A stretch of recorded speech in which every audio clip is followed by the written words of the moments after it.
அனைவருக்குமே வணக்கம். சற்று முன் கிடைத்திருக்கக்கூடிய ஒரு மிக மிக முக்கியமான செய்தி ஒன்று வெளியாகியுள்ளது. சற்று முன் செந்தில் பாலாஜிக்கு வைத்த ஆப்பு. சபரீசன் அதிரடி கைது, அலரும் கோபாலபுரம் கதை முடிந்தது. இது மாதிரி செய்திகள் வெளியாயிருக்கு.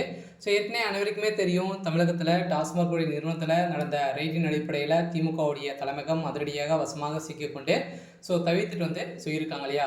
ஸோ இந்த நிலையில் இப்போ அதிரடியாக இந்த டாஸ்மாக் நிறுவனத்தில் நடந்த ரெய்டின் அடிப்படையில் செந்தில் பாலாஜி அவருடைய வீட்டிலும் அதே மாதிரி எம்பி ஜெகத் ரட்சனுடைய வீட்டிலும் தொடர்ந்து ரெய்டுகள் 2-3 நாட்களாகவே ஒரு சம்மந்தப்பட்ட ஆலைகள் ரெய்டுகள் நடந்தது. இந்த ரெய்டின் அடிப்படையில் எக்கச்சக்கமான பணங்களும் நிறைய ஆதாரங்களும் சிக்கியிருந்தது. ஸோ இந்த ஆதாரத்தின் அடிப்படையில் இப்போ 2வது முறையாக டாஸ்மாக் ஊழல் வழக்கின் அடிப்படையில் ரெய்டு நடந்தது. இந்த ரெய்டின் அடிப்படையில் தான் இப்போ அதிரடியாக செந்தில் பாலாஜி அவர்கள் கொடுத்த வாக்குமூலத்தின் அடிப்படையில் இப்போ அதிரடியாக சபரீசன் அவர்கள் கைது செய்யப்பட்டிருக்காரு. ஸோ அனைத்து திமுகவுடைய ஒரு பினாமியாக இருக்கக்கூடிய சபரீசன் அவர்கள் தான் பார்த்தீங்கன்னா திமுகவுக்கு அல்லக்கையாக பின்னிருந்து இயங்கக்கூடிய ஒருவர் தான் சபரீசன். ஸோ இவர் பார்த்தீங்கன்னா அதிரடியாக முதல்வர் ஸ்டாலினுடைய மருமகனாக சேர்ப்பவர் தான் சபரீசன். இவர் பார்த்தீங்கன்னா அதிரடியாக அனைத்து திமுகவுடைய அனைத்து வேலைகளிலும் பார்க்கக்கூடிய ஒருவர் தான் சபரீசன். இந்த தான் இப்போ அதிரடியாக இந்த டாஸ்மாக் நிறுவனத்தில் நடந்த ரெய்டின் அடிப்படையில் எக்கச்சக்கமான பணங்களை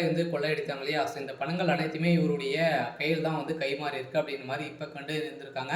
ஸோ இந்த நிலையில் தான் இப்போ அதிரடியாக உதயநிதியுடைய நண்பர்கள் கொடுத்த வாக்குமூலத்தின் அடிப்படையில் இப்போ அதிரடியாக திமுகவுடைய தலைமையகம் கலைக்கக்கூடிய விதத்தில் தான் இப்போ அதிரடியாக முடிந்திருக்கு. ஸோ இதை பற்றி இந்த வீடியோவில் நம்ம முழுமையாக பார்க்கலாம். ஸோ அதுக்கு முன்னாடி நம்ம சேனலுக்கு இப்போ தான் நீங்கள் முதல் முறையாக வந்திருக்கீங்க அப்படின்னா மறக்காமல் நம்முடைய சேனலை சப்ஸ்கிரைப் பண்ணி சப்போர்ட் பண்ணுங்கள். ஸோ வாங்க வீடியோக்குள்ளே போகலாம். பார்த்தீங்கன்னா இப்போ செந்தில் பாலாஜிக்கு ஒரு மிகப்பெரிய ஆப்பு வைத்து திமுகலேருந்து பார்த்தீங்கன்னா வெளியேறி இப்போ இலாகலாத அமைச்சராக இருக்கார்.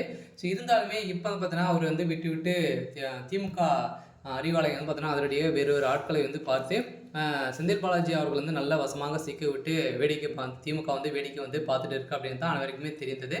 இப்போ தான் அதிரடியாக செந்தில் பாலாஜிக்கு நீதிமன்றம் 12 ஆண்டுகள் சிறை தண்டனை விதிக்க போகிறதாகவும் இப்போ தகவல் வெளியாக இருக்கக்கூடிய நிலையில் தான் இப்போ அதிரடியாக செந்தில் பாலாஜி அவர்கள் வாக்குமூலம் கொடுக்க போகிறதாகவும் ஒரு தகவல் வெளியாக இருக்குது. ஸோ இந்த நிலையில் தான் அனைவருமே எதிர்பார்த்த மாதிரி செந்தில் பாலாஜி அவர்கள் வாக்குமூலம் கொடுத்தாரு அப்படின்னா அதிரடியாக முதல்வர் ஸ்டாலின் அவர்களும் அதே மாதிரி சபரீசன் அவர்களும் பார்த்தீங்கன்னா கைது செய்யப்பட்டிருக்காரு அப்படின்ற மாதிரியும் இப்போ ஒரு பரவலாகவே பேசப்பட்டு இருக்குது. எல்லாம் பார்த்தீங்கன்னா சபரீசன் கைது செய்யப்பட்டது. இதனால் கோபாலபுரம் பெரும் அதிர்ச்சிகள் தான் இருக்காங்க.